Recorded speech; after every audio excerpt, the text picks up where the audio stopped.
अस्सलाम वालेकुम नाज़रीन, उम्मीद करता हूँ आप सब खैरियत से होंगे। एक दफ़ा फिर हाज़िर है हर्बलिस्ट फ़िरोज़ अली।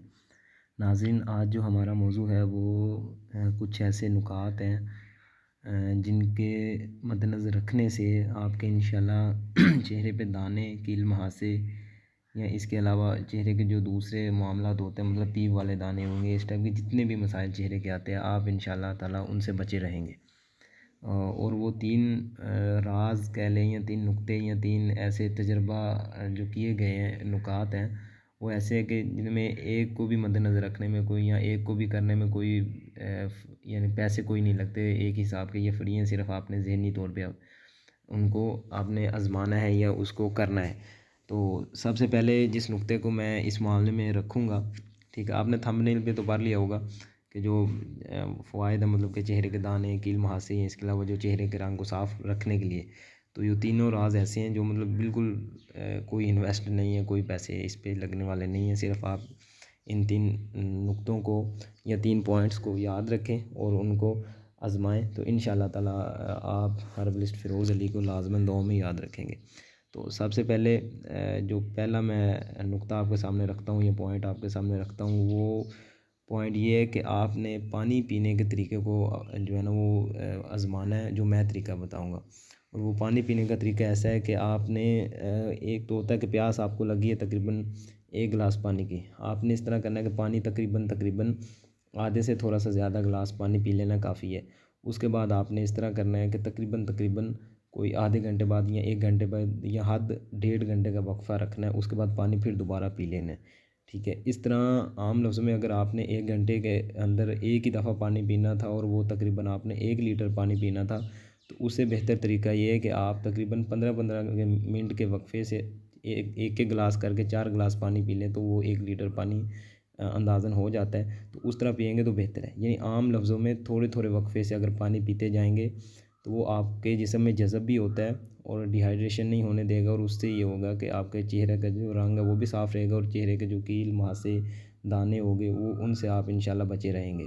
और इसका सबसे बड़ा फ़ायदा होता है कि अक्सर जो लोग पानी एक ही दफ़ा या 2-3 घूँट के अंदर यकदम पी जाते हैं पूरा का पूरा जितना भी उन्होंने पीना होता है, तो उसके बाद उनको फ़ौरन पेशाब आ जाता है, तो वो वाली शिकायत इस पॉइंट पे नहीं होगी। मतलब जब आप पानी थोड़ा-थोड़ा करके पिएँगे, तो वो आहिस्ता-आहिस्ता जब आप पीते हैं तो आपके जो टिश्यूज़ हैं उनमें जज़ब होना शुरू हो जाता है और जिस्म के जो मुर्दा सेल्स हैं वो खुद ब खुद ख़ारिज होना शुरू हो जाते हैं। प्रॉपर इस मामले से या इस पॉइंट को मद्देनज़र रखने से चेहरे के यानी फ़ायदे के अलावा और बहुत से फ़वाइद आते हैं कि जिस तरह गुर्दों को ताकत मिलती है, इसके अलावा मैदा आंतों में बहुत यानी कि ताकत आती है और उससे ये है कि जिस्म का इंहज़ाम जो है वो बहुत बेहतर हो जाता है। ठीक है। दूसरा नुक्ता जो मैं आपके सामने रखना चाहता हूँ या दूसरा पॉइंट जो आपके सामने रखना चाहता हूँ, वो रखना भी शायद लाज़मन था आपके सामने नुक्ता, वो तौलिए का सही इस्तेमाल है। ठीक है, कुछ लोग ये करते हैं कि उनके चेहरे पे अगर दाने हैं या नहीं भी हैं तो कई दफ़ा निकलते हैं, ख़त्म हो जाते हैं, नए निकलते रहते हैं। तो उनका क्या होता है कि वो अपना जो तौलिया वो सही तरह इस्तेमाल नहीं करते हैं, उनका जो तरीका है वो नहीं आता उनको।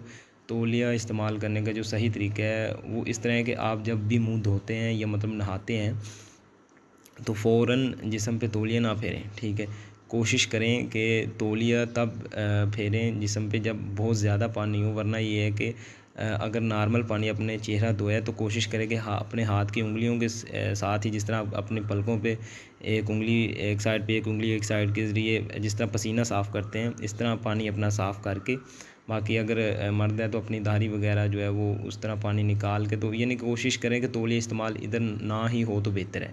ठीक है, इसी तरह नहाने के बाद जब तौलिया इस्तेमाल होता है तो अगर बिल्कुल हल्का-हल्का कर लें तो काफ़ी। कुछ लोग ना रगड़ के तौलिया इस्तेमाल करते हैं, जो कि तरीका बिल्कुल ठीक नहीं है। हाँ, अगर इस मामले में आपको लगता है कि आपके दाने नहीं हैं या चेहरा बिल्कुल आ गया, ठीक है, तो फिर आपको उसमें मसला नहीं है। ठीक है, अब तौलिए को रगड़ के इस्तेमाल करने से ये होता है कि जो जिस्म में या चेहरे पे पानी रुकना था, या मतलब थोड़ा-थोड़ा करके वो ये होता है कि वो जिस्म पे बहता है, या कई दफ़ा ये होता है कि अंदरूनी तौर पे जज़ब होता है, वो वाला मामला नहीं हो पाता।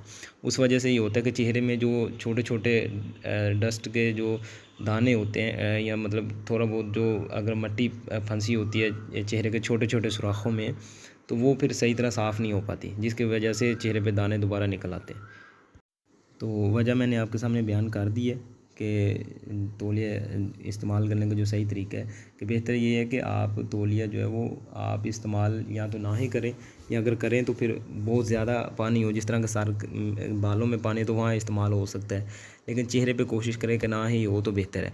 तीसरा जो मैं आपसे अर्ज़ करना चाहता हूँ चेहरे के दानों से, वो ये है कि ज़ाहिर बात सबसे हमारा जो चेहरे के दानों का ताल्लुक़ है, अगर चेहरे पे दाने आते हैं, किल मारते हैं या चेहरा साफ़ रखना है, तो वो सबसे बड़ी बात होती है मैदे के ऊपर, और मैदे के बाद दूसरा नंबर आता है आपके जिगर के ऊपर। और जिगर भी तब ही डिस्टर्ब होता है जब आपका मैदा डिस्टर्ब हो। तो आम लफ्ज़ों में बात ख़त्म होती है मैदे पे।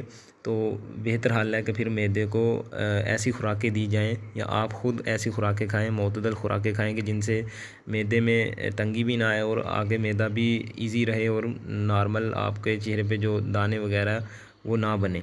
ठीक है, उसका फिर हाल ये होता है कि आप अपनी खुराक में सलाद वगैरह ज़्यादा रखें, यानी कि खीरा हो गया, चुकंदर होगी, इसके अलावा और भी बहुत से सलाद में आती हैं बंद गोभी वगैरह, वो आप अपने हिसाब से जो आपको पसंद है कुछ जो भी इन सलाद में से वो आप खा सकते हैं। और इसके अलावा अमरूद वगैरह खा सकते हैं जिससे मैदे में ताकत आती है।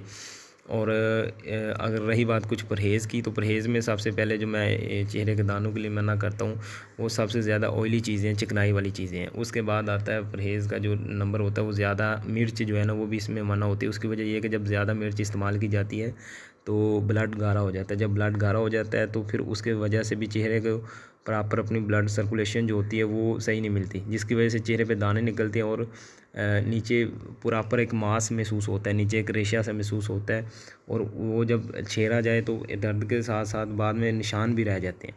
तो वो बहुत मामला ख़राब हो जाता है और चेहरे की जो बनावट है वो बहुत बिगड़ जाती है। तो उसका हल फिर यही होता है कि पानी ज़्यादा से ज़्यादा पिया जाए। तौलिए वाला जो तरीका होता है वो भी उस पर फ़ायदा देता है। उसके बाद तीसरे नंबर पे ख़ुराक मुतदल हो जाए। ठीक है, ऐसी चीज़ें, ऐसी खुराकें जो ब्लड पतला करें, और इसके अलावा ऐसी खुराकें इस्तेमाल की जाएँ जिनके साथ मैदे में या जिगर में कोई तंगी ना आए, या मतलब कोई मसला पैदा ना हो। तो उम्मीद है ये आपको ये पॉइंट्स अच्छे लगे होंगे। तो उम्मीद करता हूँ ये वीडियो भी पसंद आई होगी। अल्लाह हाफ़िज़, फ़ी अमानिल्लाह।